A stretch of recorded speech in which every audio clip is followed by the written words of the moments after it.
Ces 3 youtubeurs ont réussi à créer les vidéos les plus horribles de l'histoire de YouTube. On va passer de vidéos simplement mauvaises à juste ignobles. Nikocado Avocado est l'un d'entre eux. Il va se détruire sa santé pour faire des vidéos. Son concept, se filmer à manger des tonnes de nourriture, passant de 70 kg à 160 kg. Mais ce qui fait marcher sa chaîne, c'est pas la nourriture. En 2018, une vidéo de 17 millions de vues est faite par PewDiePie, l'un des plus grands youtubeurs, où il va critiquer Nikocado. Mais pourquoi il va faire ça? Déjà, c'est à cause du concept assez fou de Nikocado, mais c'est surtout que pour lui, c'est un horrible personnage qui met en avant l'obésité. Mais vous pensez qu'il est triste de cette critique? En fait, absolument pas. Il était hyper content d'avoir un conflit et que les gens s'intéressent à lui. When PewDiePie reacted to me, I was like, oh, PewDiePie, yes. Au départ, c'était une personne gentille et décente, même assez séduisante. Il est devenu le pire de l'humanité. Et les dramas avec lui, c'est que le début. Après un feat avec 2 autres youtubeurs, une d'entre elles qui s'appelait Stéphanie Sou déclare dans une vidéo « Pourquoi j'ai peur de Nikocado Avocado ?» Elle explique qu'il était violent et qu'il la harcelait même en message. Nikocado essayait de créer du drama. Il aurait insisté pour que Sou dise du mal d'une amie youtubeuse avec laquelle elle s'était fâchée. Elle va tout de suite refuser de parler sur le dos de son ancienne amie. Dans une autre vidéo, son mari Home va lui dire qu'il a fait de lui une personne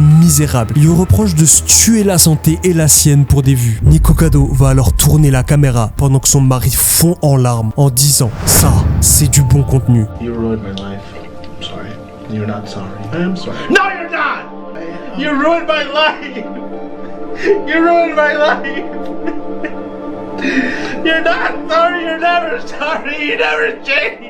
Mais Nikocado Avocado était un simple vegan avec aucun problème de santé. Juste avec son petit oiseau, il faisait ses vidéos loin de ses grosses polémiques. Comment ça a pu si mal tourner? Tout a commencé avec cette vidéo. Pourquoi je ne suis plus un youtubeur vegan? Qu'est-ce qui se passe avec les vegans? Je suis jamais assez vegan pour eux. Il fait extrêmement attention à tout ce qu'il mange. Un jour, sur une de ses vidéos, il va tenter de faire un mukbang. En gros, manger beaucoup de nourriture. Bizarrement, les vues augmentent, mais il manque encore quelque chose. Il lui faut des embrouilles, du drama. C'est dans ce podcast où il sera invité qu'il explique que les spectateurs aiment quand il est bouleversé, quand il pleure et surtout, ils aiment qu'il se fasse du mal. La machine est lancée. Il a clairement trouvé sa formule gagnante. Jouer avec sa santé pour que les spectateurs s'intéressent à lui. Dans une de ses vidéos, mon nouveau régime en tant que personne handicapée, il met un masque médical devant les caméras et il essaie de se faire passer pour quelqu'un en situation de handicap, évidemment, tout en se goinfrant de nourriture. Il va faire plein de vidéos dans lesquelles il quitte son compagnon. Il s'insulte dans leurs vidéos. Ses vues ne cessera d'augmenter. Il aura réussi à créer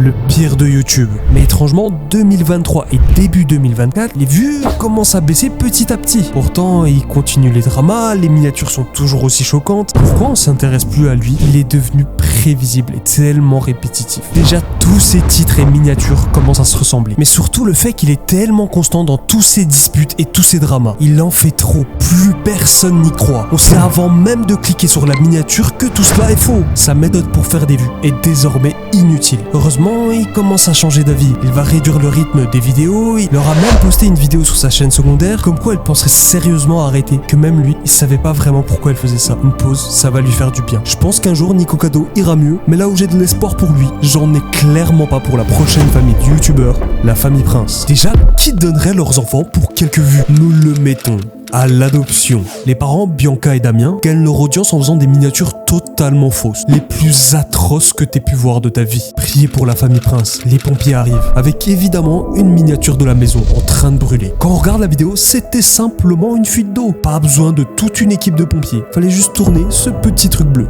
Dans une autre vidéo, un harceleur est venu chez nous à 3h du matin. L'alarme ne marche pas. Quelque chose l'en empêche. Ils entendent des bruits bizarres, mais au final, il y avait strictement personne. Et on dirait un point commun chez les pires youtubeurs, mais ils font des dizaines de vidéos de rupture. Ils disent qu'ils vont rompre depuis que j'ai 17 ans. J'en ai 24 maintenant. Mais tout ça, c'est rien comparé au fait qu'ils utilisent leur bébé encore dans le ventre de la mère pour faire des vues. La vidéo la plus horrible est sans doute celle-là. Le titre, pas de battement de cœur.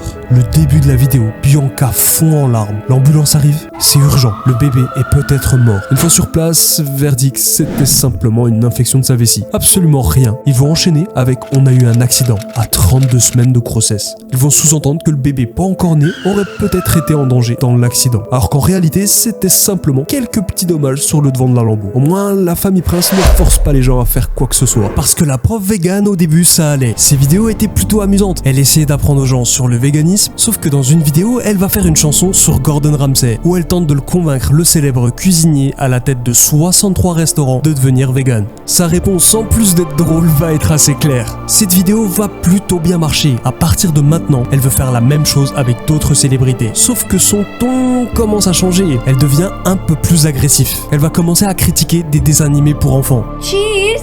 Damn it! Guys, you cannot be promoting cheese to children. Cheese is like a poison. Elle enchaîne en s'attaquant à MrBeast. C'est dans sa vidéo sur l'usine à chocolat Willy Wonka. Oh, let's hope it's vegan.